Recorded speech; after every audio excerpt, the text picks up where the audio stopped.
Merci.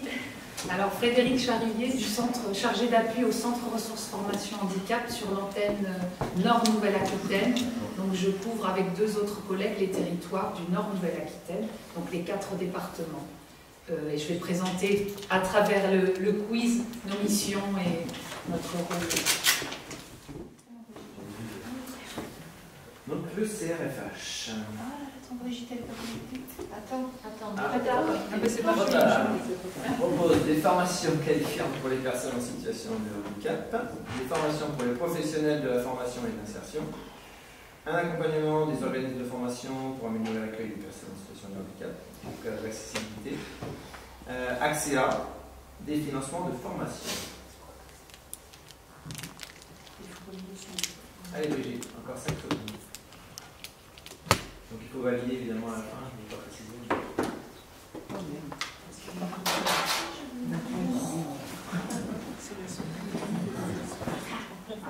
Voilà les résultats.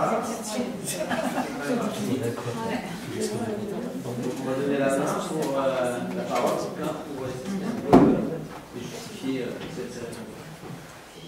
Alors, le CRFH ne propose pas de formation qualifiante pour les personnes en situation de handicap, mais des formations ou en tout cas des modules de professionnalisation pour les professionnels de la formation et de l'insertion. En effet, on est Centre Ressources Formation Handicap. Pour présenter un petit peu le service, le CRFH est porté par une association qui s'appelle Handicaptitude, qui est basée à Bordeaux et qui porte 2 services, le PRITH, les collègues du PRITH s'occupent du maintien dans l'emploi, travaillent auprès des employeurs et des entreprises, et nous, le CRFH, on est le Centre Ressources Formation Handicap, et on porte tout ce qui est l'accompagnement des centres de formation et vers l'accessibilité et la compensation en formation de droit commun. Donc, on propose des modules de professionnalisation, tout un programme de professionnalisation sur 3 axes, et qui vont permettre non seulement aux référents handicap, pour qui le module 1 est obligatoire, mais à tous les professionnels de l'insertion et de la formation d'accéder à des modules qui sont pris en charge par la GFIP, la région et l'ARS, et auxquels vous avez tous accès. Seul le module 1 qui s'appelle « Acquérir les connaissances nécessaires à la mission de référent handicap » est obligatoire pour le référent handicap des centres de formation. Mais tous les autres, vous y avez accès. On a des modules du type facile à lire et à comprendre, des modules sur les troubles 10, des modules sur mettre en œuvre la compensation du handicap en formation, où là, sur ce module-là particulièrement, vous êtes fortement conviés puisque vous êtes référent de parcours et où on va parler beaucoup d'AccéA dans ce module-là, et vous êtes partie prenante dans AccéA. Donc là, on convie et des OF et des référents de parcours, et c'est ça tout l'intérêt. Nos objectifs sur ces modules, c'est la formation, bien entendu, mais aussi la création du réseau et se faire rencontrer tous les partenaires du champ de l'insertion et de la formation, ce que vous faites aujourd'hui, hein. Mais c'est pouvoir échanger sur nos pratiques, au-delà de se former, bien entendu. Donc oui, on fait de la formation pour les référents handicap et les professionnels de l'insertion. Et du coup, un accompagnement des organismes de formation pour améliorer leur accessibilité de formation, oui, puisque vraiment notre objectif, notre mission, c'est de faire appliquer les politiques publiques. On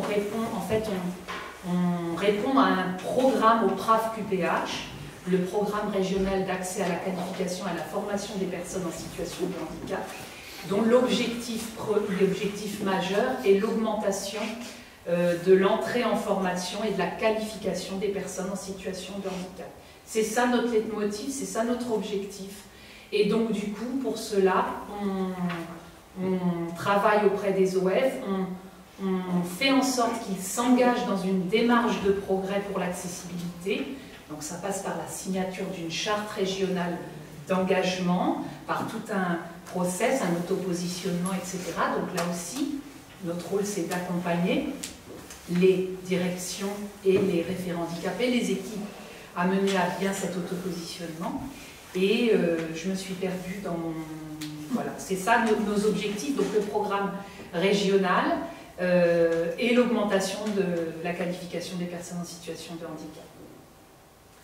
Et donc, on oblige quelque part les CFA, c'est obligatoire depuis un moment maintenant, et on demande, après la signature de la charte régionale d'engagement, à ce que les OF désignent un référent handicap par structure. Et donc, on les accompagne dans leur mission. Le CRFH propose AXEA, alors vous en avez entendu parler ce matin, effectivement, c'est un des outils de la politique régionale. Madame... il ne faut pas trop que j'en parle. Oui, dire qu'on va développer. Ok, on va développer. Vous allez peut-être dire, Madame Marais en a parlé ce matin. Madame Marais et Madame du Cap Emploi, Félix oui. Aussi en a parlé. Et donc, voilà, on va en parler. Des financements de formation. Et des financements de formation, non, mais on ne propose pas des financements de formation directement, mais par contre, on va conseiller, on va accompagner les organismes de formation, notamment au montage des dossiers, dans les dossiers de préco qui vont, dans les dossiers de préconisation, quand il y a adaptation, compensation, on va les informer évidemment sur leurs droits, sur toutes les aides à la formation, les aides à l'apprentissage, on met à jour les données, etc. et on informe très régulièrement. Mais par contre, on ne finance pas de formation. Juste pour revenir sur la professionnalisation des oui. acteurs de l'insertion, alors je partage mon expérience pour avoir fait des formations du coup au CRFH. C'est vrai que c'est extrêmement intéressant de partager les points de vue d'autres partenaires, donc notamment, moi j'y ai croisé pas mal de référents handicap des organismes de formation et ça permet de mieux se comprendre, du coup mieux savoir quelles difficultés ils rencontrent et du coup de mieux travailler ensemble par la suite. Alors notamment dans le cas d'AXEA, mais pas toujours, on ne va pas toujours déclencher l'AXEA. On avait une situation, Mélanie, où effectivement là ce ne sera pas possible parce que les critères ne sont pas les bons. Mais en tout cas, connaître les limites et les outils des organismes de formation, ça permet vraiment de travailler ensemble. Il ne faut pas hésiter à aller consulter, le programme est sur du coup, notre gestion de fichiers. Et sachant que c'est ouvert à tous les professionnels, là on a proposé un Pouchard récemment à notre collègue agent d'accueil, oui, qui s'interroge du coup, qui rencontre des personnes en situation de handicap et qui est embêté avec ça. Et qui du coup va pouvoir faire aussi l'information, l'accueil des personnes. Donc, alors, le programme 2022 va sortir très bientôt, là on est en train d'y travailler. On espère le faire paraître sur le site avant les congés de fin d'année.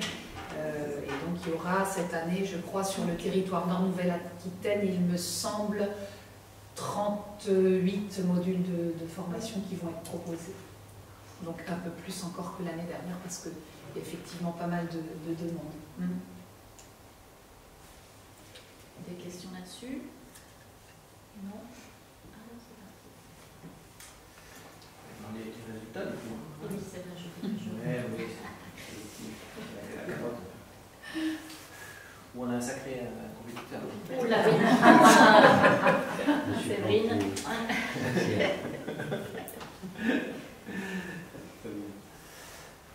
Alors, question numéro 2 sur AXEA.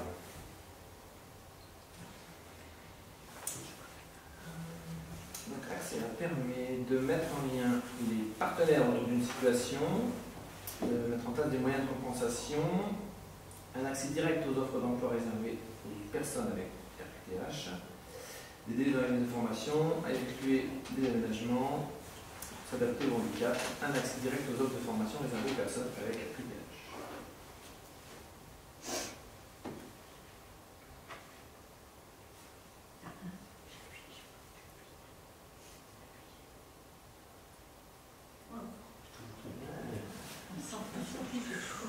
Mal.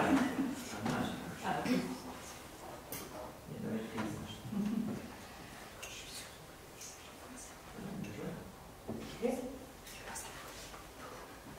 Alors mettre en lien les partenaires autour d'une situation, oui. C'est vraiment Axéa, c'est une méthode de coopération, c'est une méthode de concertation, c'est une méthode partenariale. Et là, on insiste beaucoup.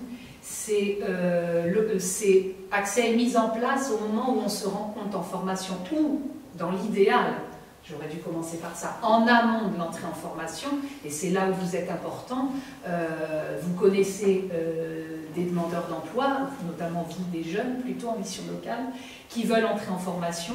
Vous pressentez qu'il va y avoir un écart entre les attendus de la formation et ce que la personne qui a une reconnaissance qualité de travailleur handicapé ou en cours de demande, vous pressentez qu'il va y avoir un écart à l'entrée en formation, donc on peut mobiliser Axéa.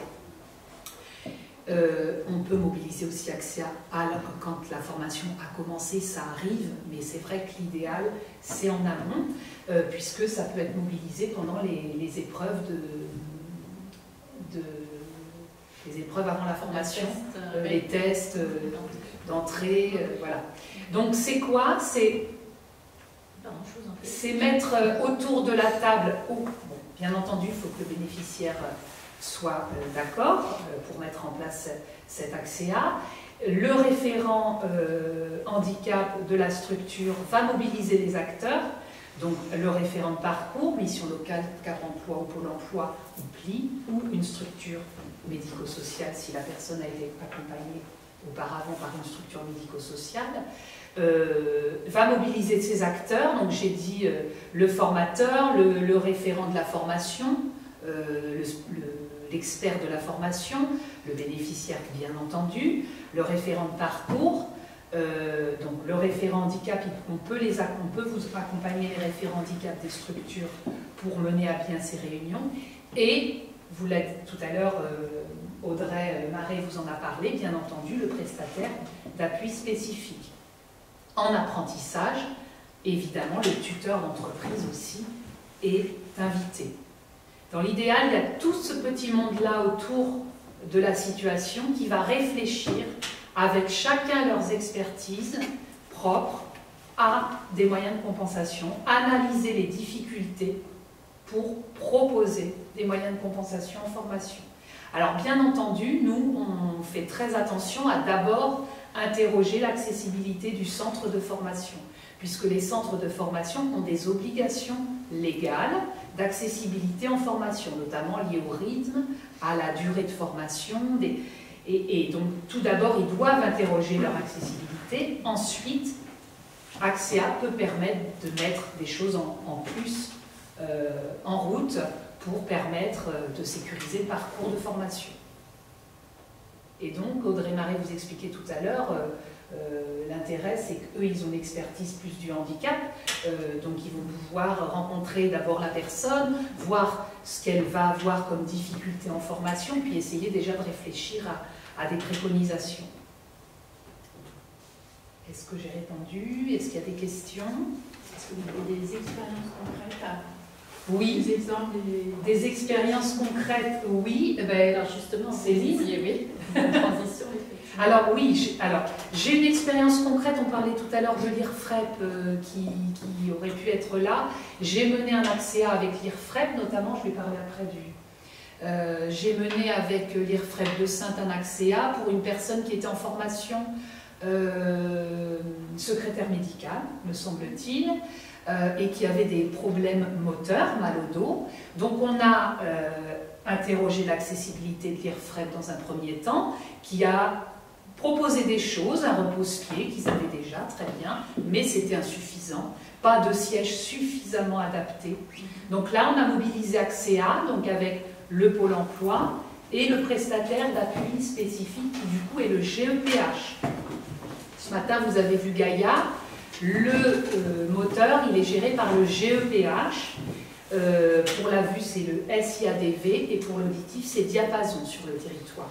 Donc le GEPH, on avait une ergonome du GEPH qui est venue et on a réfléchi ensemble à ce qui serait le plus judicieux pour que la personne puisse poursuivre sa formation dans les meilleures conditions possibles.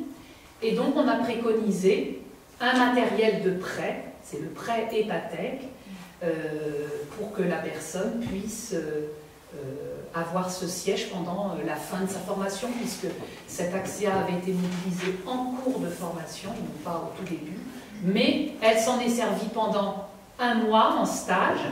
Qu'à cela ne tienne, ça lui a permis de constater que c'était le siège idéal, et elle va pouvoir, elle a pu récupérer les références, et ça va être poursuivi, si vous voulez, dans sa recherche d'emploi. Elle saura, chez son prochain employeur, que tel siège y convient, et on gagne du temps, elle gagnera du temps à l'entrée en emploi.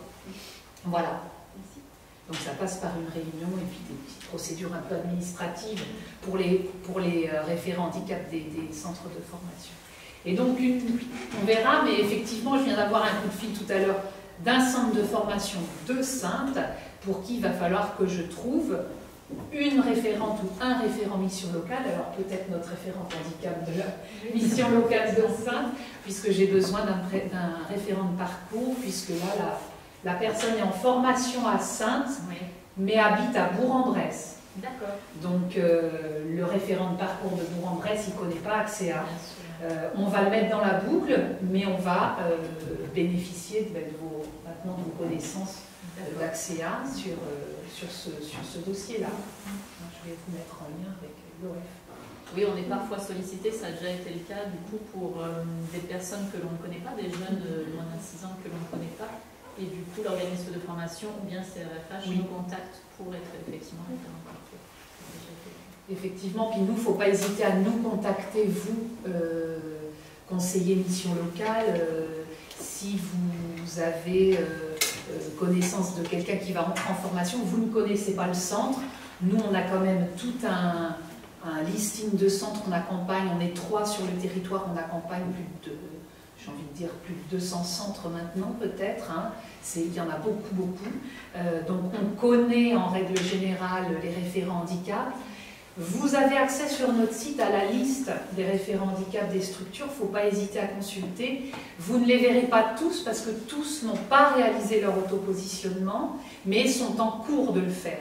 Donc il y en a un certain nombre sur le site qui sont listés par département, mais pour autant, nous, on en a encore dans nos listes, on en connaît d'autres qui sont en train de s'engager actuellement. À chaque fois, j'imagine que c'est évidemment personnalisé, mais qu'est-ce qui est Parle référent plus fort, Mathilde, s'il te plaît. Je n'entends pas ce que tu dis. Chaque fois, à chaque situation, Oui. tu disais c'est personnalisé l'accompagnement, mais qu'est-ce qui est récurrent souvent comme demande auprès de vos services, enfin, ce qui se répète souvent comme Besoin de compensation. besoin. Alors vous avez raison de souligner que c'est un AXEA pour une situation, en effet. Et le plus, alors moi je n'ai pas assez de recul parce que je suis arrivée au CRFH il y a 1 an et 2 mois. Donc, mais c'est vrai qu'il y a beaucoup de troubles. On mobilise pas mal la plateforme EPATEC pour le matériel de prêt pour du moteur, mais il y a beaucoup de troubles 10. Et c'est ce qui est quand même assez récurrent, on nous le dit beaucoup. Que les troubles 10 en formation, d'abord les référents handicap sont de plus en plus formés, donc repèrent aussi de plus en plus, mais il y a beaucoup de troubles 10, donc effectivement Gaïa 17 est très souvent sollicité. Alors sur le 17, c'est Gaïa 17 qui s'occupe effectivement, qui va traiter les troubles 10 intellectuels et psy, mais sur le 79, c'est un autre, c'est UDAF 79, UDAF 86 et raison de plus pour le département 16. C'est le seul pour lequel ça n'est pas le même prestataire sur le département. Mais pour le moteur, vous êtes tous les 4 départements GEPH, SIADV pour le visuel et diapason pour l'auditif. Voilà. Comme on est bien avec temps et que vous l'avez dit à plusieurs reprises, et c'est vrai que j'aurais bien pu aussi les faire venir, vous pouvez nous dire quelque chose d'EPATEC? Alors, EPATEC, bonne question.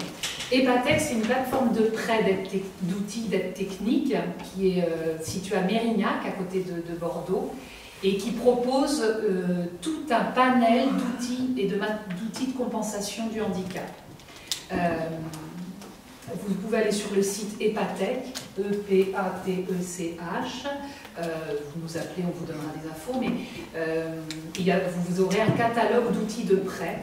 Et donc, dans le cadre d'AXEA, effectivement, uniquement dans le cadre d'AXEA, on peut mobiliser des prêts d'outils d'aide technique. C'est le prestataire d'appui spécifique qui va s'occuper de le commander, qui va l'installer, qui va... Pour mon exemple du siège tout à l'heure, Mathilde Diard du GEPH est venue installer le siège, le régler pour la personne. Ils reviennent si besoin, s'il y a besoin de régler de nouveau. Ils vont aller aussi en entreprise pour le régler aussi, etc. Et donc faire le transfert effectivement de l'OF à l'employeur si besoin. C'est un prêt, il y a une convention qui se fait entre le centre de formation et EPATEC durant le temps de la formation. C'est unique en France, il n'y a que la Nouvelle-Aquitaine pour le moment qui propose ça. C'est vraiment, on a beaucoup de chance parce que c'est... Alors je vous ai parlé du siège, mais ça peut être des outils... quelqu'un qui aurait un problème de préhension et qui fait une formation en cuisine peut avoir tout un tas d'outils de cuisine assez incroyables. Avant la Covid, ils avaient organisé des showrooms. Moi, j'ai malheureusement pas eu la chance encore d'y assister, j'espère. Alors, il était question qu'ils peuvent se déplacer.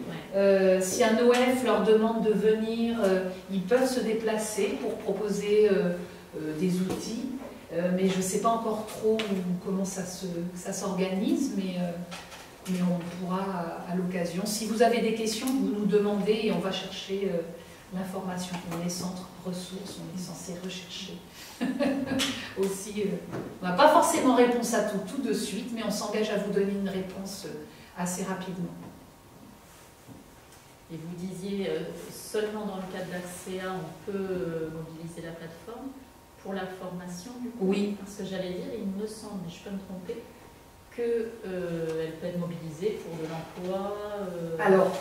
Alors peut-être, mais du coup, c'est pas dans le cadre d'AXEA, donc je suis pas sûre. Je suis pas sûre, à vérifier. C'est possible. Ouais. C'est possible. Mais alors là, du coup, il faut peut-être passer par les collègues du prix, tout, à voir. En tout cas, l'intérêt de le mobiliser effectivement en formation, c'est d'essayer. Et l'idée, à long terme, c'est de faire en sorte que les OF se munissent d'outils. Mais quand il y a une spécificité invalidante très très spécifique, si je puis dire, on peut pas. Enfin, un siège, ça coûte très très cher, par exemple. Et donc, il y a siège, il y a une multitude de sièges, donc on ne peut pas forcément acheter un siège. Mais des outils comme des souris ergonomiques, des repose-pieds, ça doit petit à petit devenir la règle. Enfin, l'idée, c'est de rendre les centres autonomes sur des outils de compensation assez simples à mettre en place.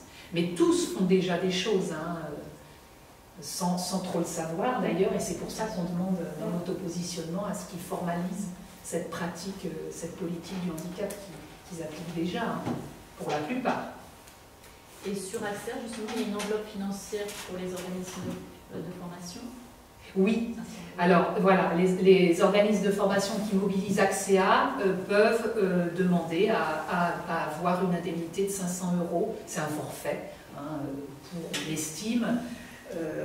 C'est le financement AGFIP, que le temps passé à mobiliser les acteurs, à organiser les réunions, voilà, propose 500 € aux organismes qui auraient mobilisé cet AXEA.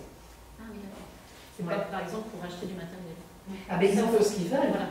D'accord. Ils en font ce qu'ils veulent, effectivement. Effectivement, l'idéal, c'est d'en profiter pour augmenter leur accessibilité. Ben oui, bien sûr. Et on parle, nous, notre maître mot, je dis beaucoup accessibilité parce que c'est notre truc. On est axé surtout sur beaucoup sur l'accessibilité pédagogique. On parle d'accessibilité, 90% des gens pensent à l'accessibilité des locaux. Mais 80% des handicaps sont invisibles. Et l'accessibilité, elle est aussi pédagogique, bien entendu. Je parlais tout à l'heure de l'obligation des centres de mettre en place un rythme, une adaptation de support, etc. Ça fait partie d'une accessibilité pédagogique. Je parle beaucoup. C'est très bien. C'est pour ça qu'on s'entend. Si on ne se dit rien, ça fait. Alors ensuite, donc mettre en place des moyens de compensation, oui, on vient d'en parler. Et donc non, pas d'accès direct aux offres d'emploi et un accès direct aux offres de formation, non, mais bon, vous avez les différents canaux pour ça. Vous êtes les conseillers les plus spécialisés. Vous êtes plus spécialisés que nous là-dessus. Donc nous, ça pas directement, effectivement. Merci. Bien.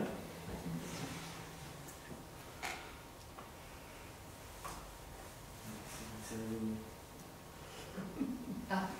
Oui, c'est ça. Elle ne pas perdre. Non, elle va pas perdre. Je dois reprendre.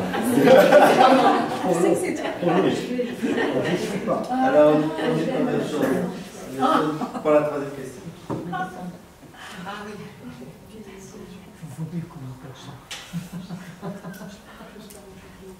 Je peux bénéficier d'accès à, si je recherche un emploi, j'entre en formation financée par la région, j'entre en formation financée financée intégralement par CPF, j'entre en contrat de professionnalisation, j'entre en contrat d'apprentissage.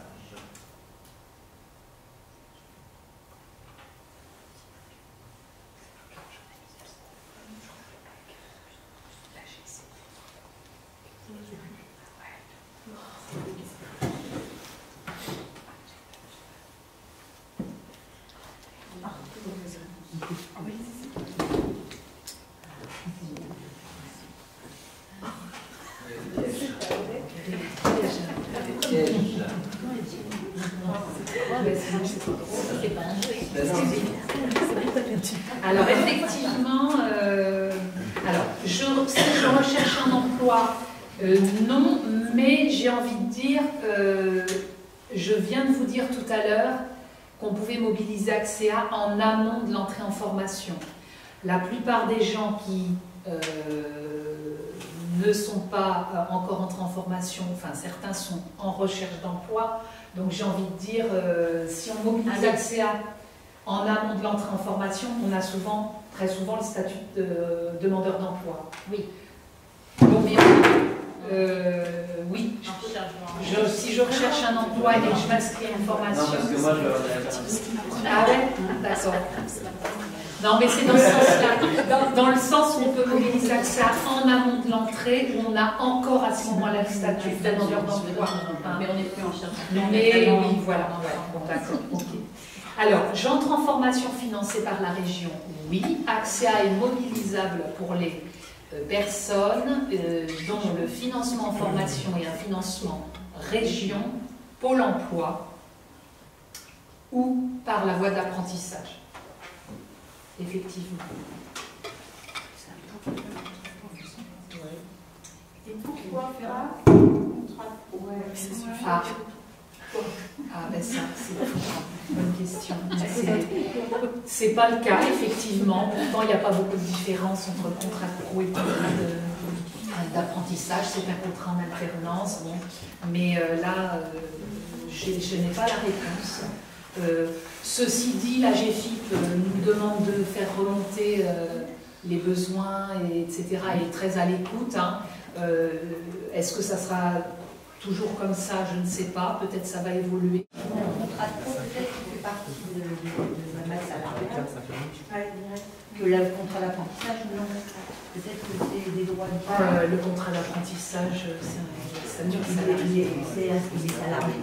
Mais il Ouais. fait partie de... Ouais, d'accord, peut-être. Le contrat pro, peut-être que c'est des aides différentes. Ah, il n'y a pas ce style-là en tout cas. Il n'y a pas l'équivalent. Non. Que je sache. En termes de compensation, je parle là, par rapport à ce que vous proposez. Alors tu pourras mobiliser des PATEC de la même façon, tu pourras mobiliser des choses, mais tu n'auras pas du tout le travail. Voilà, ce travail partenarial organisé de cette façon-là. Alors, je reviens je pense à quelque chose, je vous écoute après. On a dit à un moment donné ce matin ou tout à l'heure, effectivement, c'est toute personne ayant une RQTH n'a pas automatiquement besoin de moyens de compensation. Bien d'accord. Hein. Oui, Séverine. J'ai repéré Pour une personne qui active son CPF mais pour laquelle il y a un abondement Pôle emploi, voilà, ça fonctionne. Ça marche. C'est ce que j'allais effectivement préciser tout à l'heure. Une formation uniquement financée par le CPF, on ne peut pas mobiliser accès à.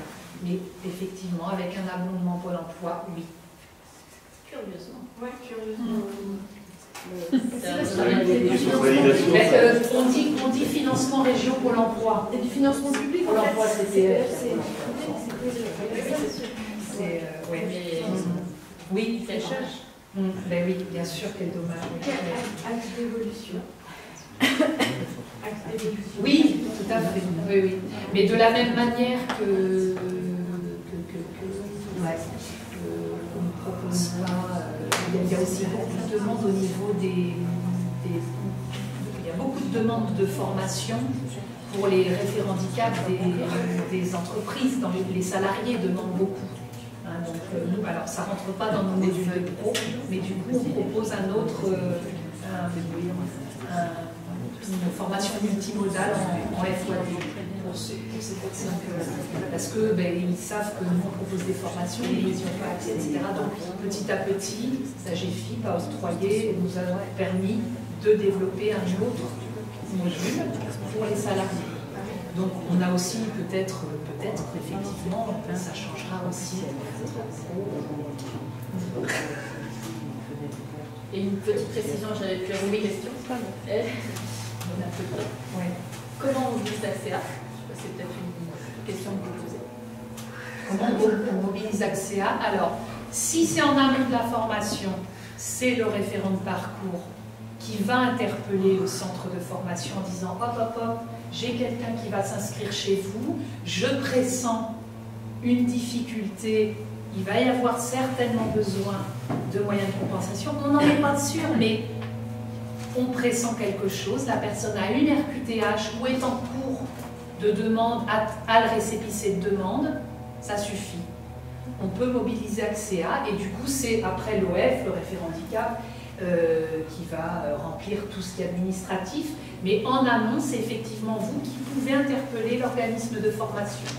Et vous êtes, vous, référent de parcours, les prescripteurs du PASS, dans la boucle, d'accord? Les prescripteurs de, tout à l'heure on a vu Audrey Marais, c'est une prescription d'un cap emploi, d'un pôle emploi ou d'une mission locale, qui va leur permettre d'entrer dans la boucle, de signer la petite fiche accès à et de mettre en place la REF.